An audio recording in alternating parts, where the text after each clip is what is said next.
La puissance des émotions. Alors, une première définition qui peut être tirée de dictionnaires assez anciens, c'est en fait c'est un mouvement inhabituel du corps et de l'esprit. Alors il y a plusieurs formes d'hypothèses plutôt qui sont avancées de nos jours pour expliquer ce que c'est les émotions. La première hypothèse, ça serait dans nos gènes. Alors les émotions nous permettraient de nous préserver, de nous sauver. On retrouve aussi ces émotions chez nos cousins primates, les chimpanzés, et chez certains mammifères. Le bébé éprouve aussi des émotions. Donc première hypothèse, donc c'est dans les gènes et on peut suivre un petit peu le déroulement d'une explication à travers l'œuvre de Charles Darwin. Une autre hypothèse, c'est le corps est ému.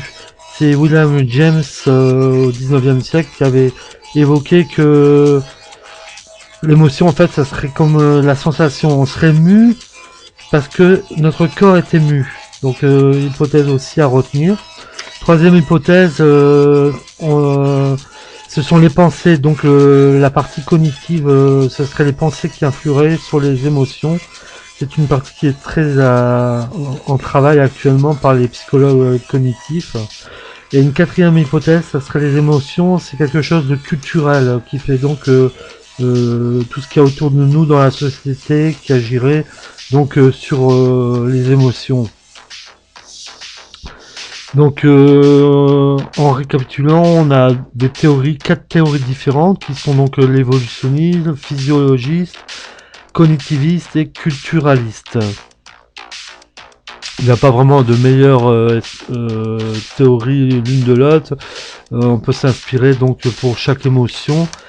Et la plus grande difficulté, c'est vraiment de cerner en voyant quelqu'un dire comment il exprime sa peur, sa joie, la manière le faciès qu'il peut avoir, comment il se comporte. Donc c'est quelque chose d'assez difficile et qui est en travaux.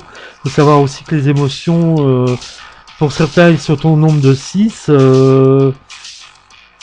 6 émotions. Alors il y a bien sûr, il y a d'autres auteurs comme Paul Ekman en évoque 16.